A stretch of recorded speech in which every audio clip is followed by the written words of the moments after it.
I've taught people how to remember the order of the 27 New Testament books with this method, which somebody taught me, and I'm not exactly sure the roots of it, but I've adapted it every time I've taught it to wherever I was, the geography of the location. So if you're a parent or somebody that wants to teach people these New Testament books, figure out a way to adapt this to your town or where you go to church or some geographical parts. And that's what I did. And I've done it in different areas.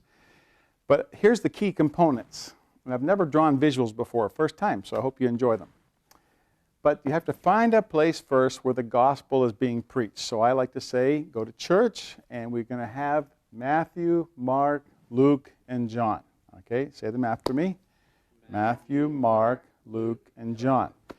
And then when you leave the church, now you got to visualize this, at the back door, there's an axe lying up against the side door. And that would be the book of Acts. So Matthew, Mark, Luke, John, Acts. And it was a long, dry service, and so you're going to go to somewhere that sells in some kind of soda or pop, wherever, depending where you live in America, but some kind of dispenser of soft drinks. And there you have a Royal Crown Cola. Now, you don't have Lullos maybe today, but who's had a Royal Crown Cola? All right, okay. That's RCC. What do you think that stands for?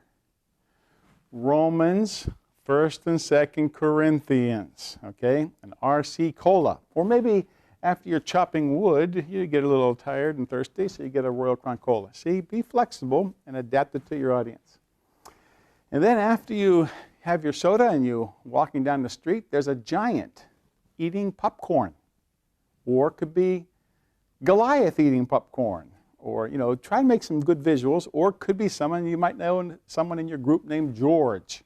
Or one of your neighbors. It could be down the street.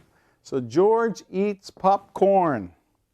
And that would be Galatians, Ephesians, Philippians, Colossians. Good job. And then after you see Goliath eating popcorn, you go down to some local school or sporting event. Anything where they're playing a sport, might be out in the ball field, and there's the cheerleaders. I really want to cheer in front of this video. We'll see. It's the only time I'm doing it, so watch closely, okay? Thess, Tim, Ty. So Thess is 1st and 2nd Thessalonians, 1st and 2nd Timothy, Titus. And there's the cheer leader there. Ready? Okay.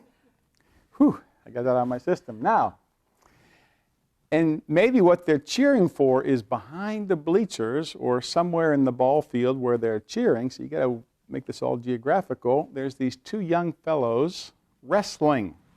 See, wrestlers always have muscles. And so the names of these wrestlers are Philemon and James.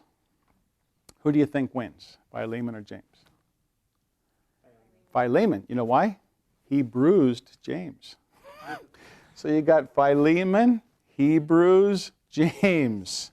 Okay, so Philemon, Hebrews, James. Funny, I still do that in my mind because I can never remember is Philemon before or after Hebrews. Now I always know Philemon, Hebrews, James. All right. So poor James then was all bruised up, had to go home and rest, and had to go put on his PJs, striped ones. His PJs, PJJ, PJs. So 1st and 2nd Peter, 1st, 2nd, and 3rd John, Jude. So that's the J's. And the last book of the Bible is Revelation. So you're all set. So you practice these, but if you can give them these visual tags, they can help them to remember the books and put them in order. I've really tried to think of effective ways to teach the Old Testament books, but here's the way that I group them in my own mind. 5, 12, 5, 5, 12. Let's say it. 5, 12, 5, 5, 12.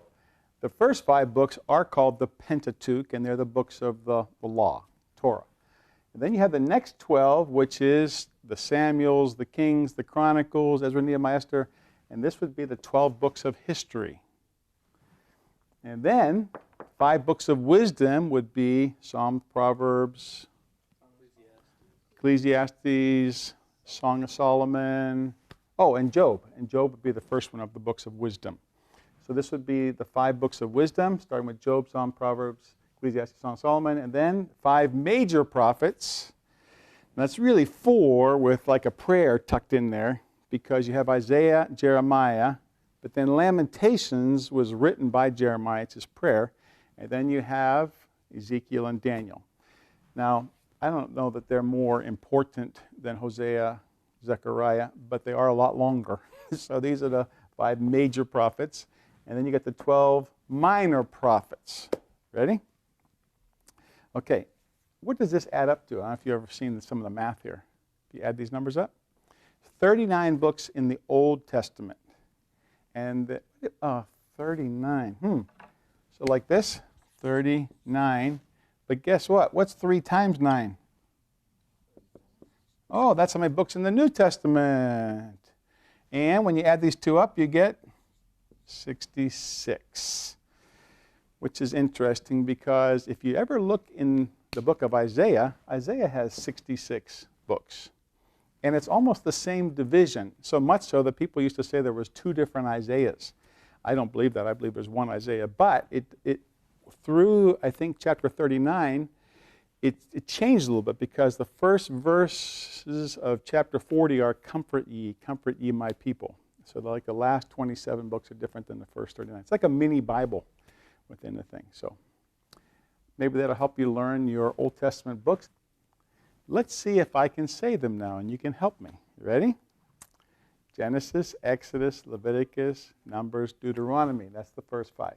History, Joshua, Judges, Ruth, 1st and 2nd Samuel, 1st, 2nd Kings, 1st, 2nd Chronicles, Ezra, Nehemiah, Esther. That's our history books.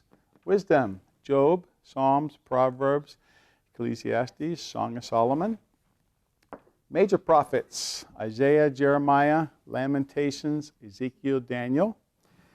My wife had cats she named, that's how she remembered them. But anyway, Hosea, Joel, Amos, Obadiah, Jonah, Micah, Nahum, Habakkuk, Zephaniah, Haggai, Zechariah, Malachi. Good job, Steve.